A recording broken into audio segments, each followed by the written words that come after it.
So we're living in end times, and we are not prepared for it. Now, I'm not the first preacher in the history of preachers to proclaim that we are living in the end of days. That's been said a time or two before. Indeed, it's said so many times it becomes a cultural caricature all by itself. But I think this time it might be for reals. This time, the books that contain this frightful information are based in science, not belief. This time, the claim comes not from some sandwich board wearing lunatic on the street corner, but from our universities.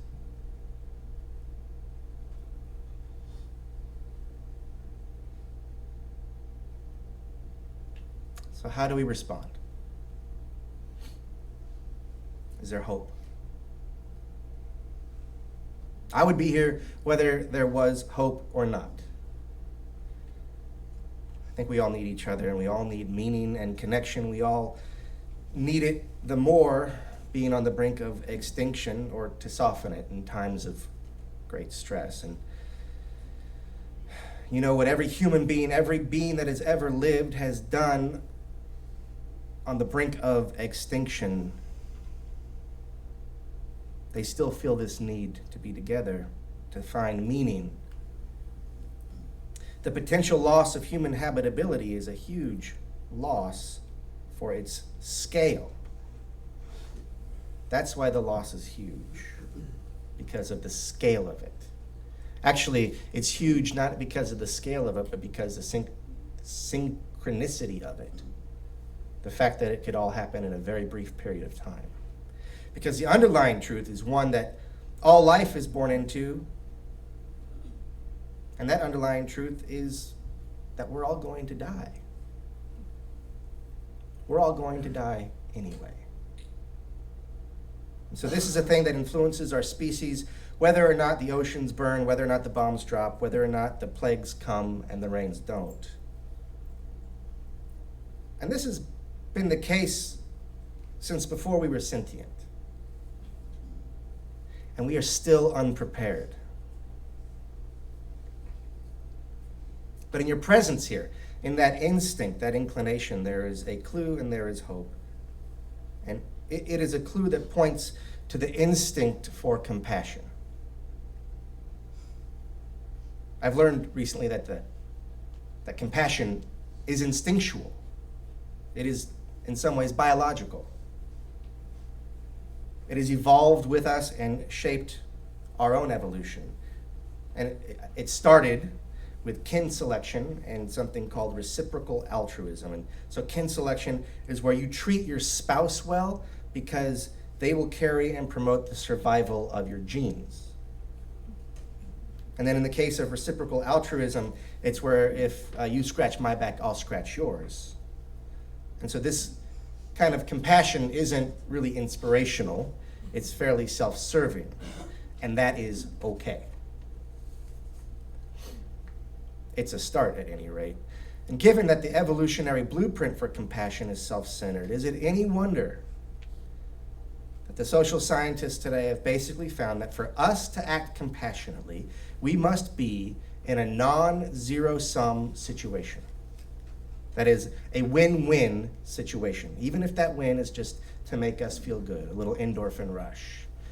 If we're in a win-win situation, we act compassionately. However, when we are in a zero-sum game, a zero-sum situation, a situation where there is a clear winner and a loser, and one of them might be us, we are not so compassionate. Much of the above information, incidentally, comes from author Robert Wright, who wrote The Moral Animal and also The Evolution of God. But he does something particularly interesting for us. He reframed the scenario in a way that is quite pertinent to Unitarian Universalists as we are here on the precipice of our lives. He reframes the non-zero-sum situation, he reframes that and calls it interdependent situation. He says that interdependence is just another term for non-zero sum, and if your fortunes are interdependent with somebody, then you live in a non-zero sum relationship with them, and you see this all the time in the modern world. Our interdependence is increasing, or perhaps just increasingly clear and quick. The power of putting it this way is that, according to Wright, any form of interdependence or non-zero sum relationship forces us to acknowledge the humanity of people. I would take it deeper than humanity and people, but the underlying point is the same, the sense that interdependence increases compassion. We'll all be a huckleberry. Guess what? We observe that everything is interdependent. And if everything is interdependent, and that is the cornerstone of our faith, then we must be the most compassionate people on the planet. Okay, so in the same way that correlation is not causation, observation is not necessarily application. We observe interdependence, but maybe we can find ways to practice cultivating our sense of it a little bit more, turning that observation into application. So I want to back up for a moment and think about that notion. Biologically, compassion depends on the absence of a zero-sum game. Given that, all right, it's biologically generated. Given that, can you understand how truly revolutionary it was for Jesus to suggest that we love our enemies?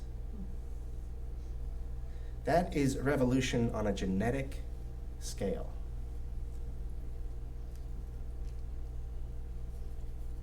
But it makes sense. If you love your enemies, why would you want them to be anything but happy? And after all, if they're happy, why would they want to trouble with you?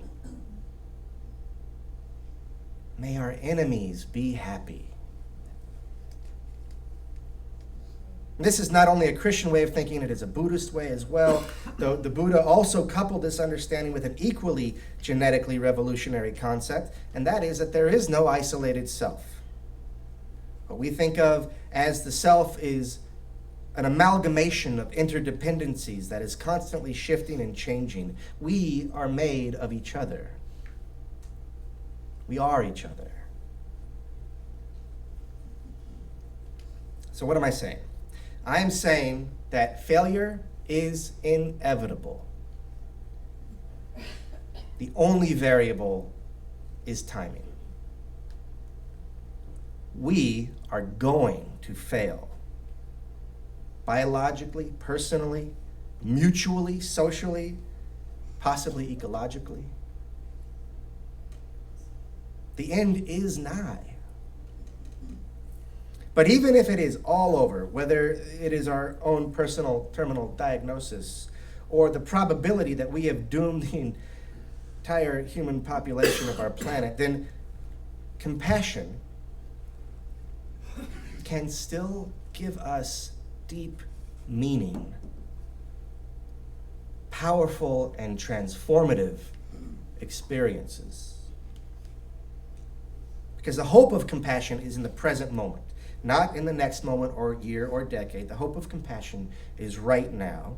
And given, evolutionarily speaking, that it is an exercise of interdependence, compassion may just be the foundational practice that prevents mass extinction by being compassionate, increasing our sense of interdependence, increasing our sense of compassion.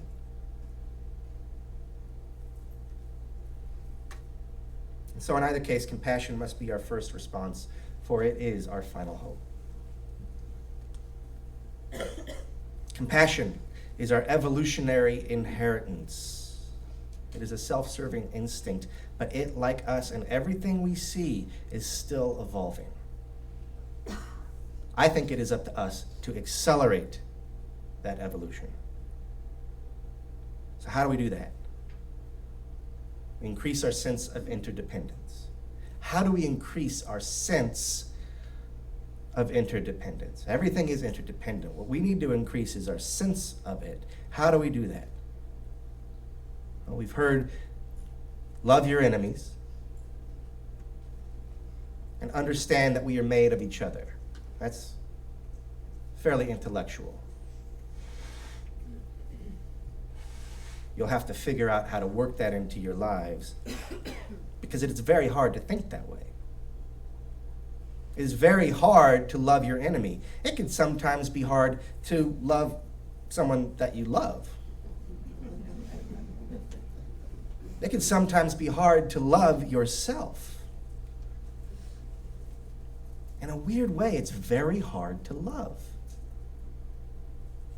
And that is so goofy because loving feels so good. And yet, given the stakes, given the stress of existence, given the stress of life and death, loving takes practice. Now, the good news is practice is possible. And we are about to do it.